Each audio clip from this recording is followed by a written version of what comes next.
Bapak, Ibu, dan Saudara yang dikasihi Tuhan, salam sejahtera bagi kita semua. Saat ini kita berjumpa lagi dalam program Renungan Harian GKPO Halim Perdana Kusuma pada Sabtu 24 Januari 2026. Sebelum kita membaca dan merenungkan firman Tuhan, mari kita berdoa. Terima kasih ya Allah atas kasih karunia-Mu yang boleh kami rasakan dalam hidup kami hari demi hari. Saat ini kami hendak merenungkan firman-Mu. Berikanlah pertolongan supaya kami dapat mengerti, memahami, dan dapat melakukan firman Tuhan dalam kehidupan kami. Dalam nama Tuhan Yesus kami berdoa. Amin. Bacaan kita pada hari ini diambil dari Titus 3 ayat 4-8 yang demikian.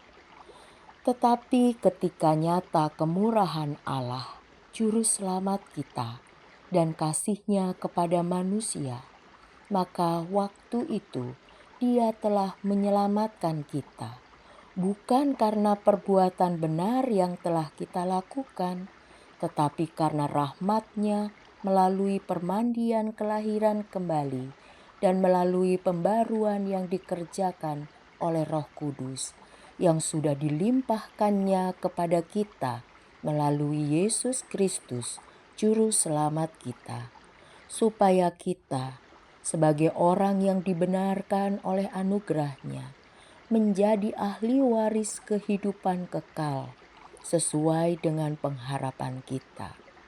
Perkataan ini benar, dan aku mau supaya engkau dengan yakin menegaskannya, agar mereka yang sudah percaya kepada Allah sungguh-sungguh berusaha melakukan pekerjaan yang baik. Itulah yang baik dan berguna bagi manusia. Tema kita pada saat ini dibenarkan oleh anugerah-Nya. Bapak, Ibu, dan Saudara yang dikasihi Tuhan, firman Tuhan hari ini mengajak kita untuk merenungkan kembali perjalanan hidup kita dan perubahan-perubahan apa yang kita alami sebagai pengikut Kristus.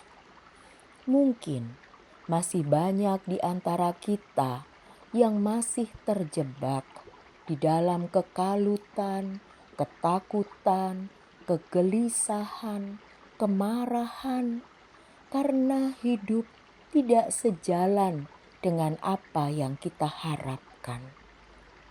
Mungkin di antara kita masih menyalahkan keadaan, menyalahkan orang lain sebagai penyebab penderitaan batin yang kita rasakan, atau kita terlalu berharap kepada orang lain dan dunia ini.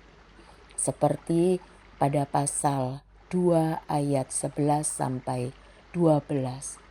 Sebab sudah nyatalah anugerah Allah yang menyelamatkan semua manusia dan mendidik kita supaya kita meninggalkan kefasikan dan keinginan-keinginan duniawi, dan supaya kita hidup bijaksana, adil, dan saleh di dalam dunia sekarang ini. Banyaknya ketidakadilan, banyaknya orang yang tidak setia kepada Tuhan, membuat kita merasa dunia ini tidaklah menjadi tempat yang nyaman buat kita. Banyak hal yang bisa menjadi pemicu ketidakbahagiaan kita.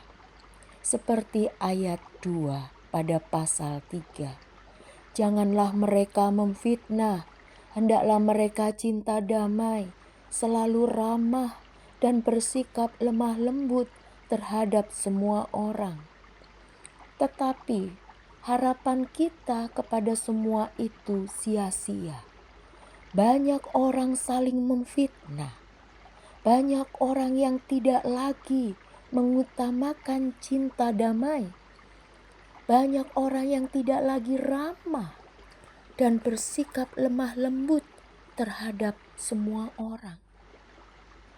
Dan kalau semua itu menjadi sumber ketidakbahagiaan kita, mari kita renungkan filosofi ini.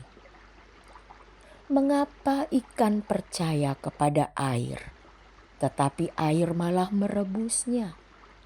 Mengapa daun percaya kepada angin, tapi angin malah meniupnya hingga jatuh? Mengapa kita masih percaya pada orang lain dan dunia ini? Tetapi mereka membuat kita terluka dan kecewa. Mari kita pikirkan baik-baik. Bukan air yang merebus ikan, melainkan api.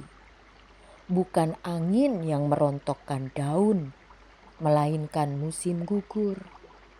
Bukan orang lain dan dunia ini yang menyakiti kita, melainkan diri kita sendiri. Perasaan kita yang berlebihan dan dipenuhi harapan sepihak. Bapak, Ibu, dan Saudara yang dikasihi Tuhan, yang menyelamatkan kita dari semua rasa sakit dan rasa kecewa itu hanyalah kasih anugerah Allah.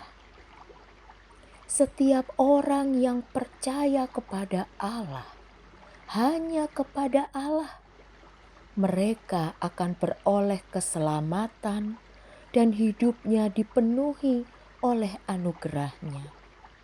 Mengalami ketenangan batin, ketabahan, kebahagiaan, dan hanya fokus melakukan perbuatan-perbuatan baik. Apapun resikonya, apapun respon orang lain, hanya berusahalah melakukan pekerjaan baik.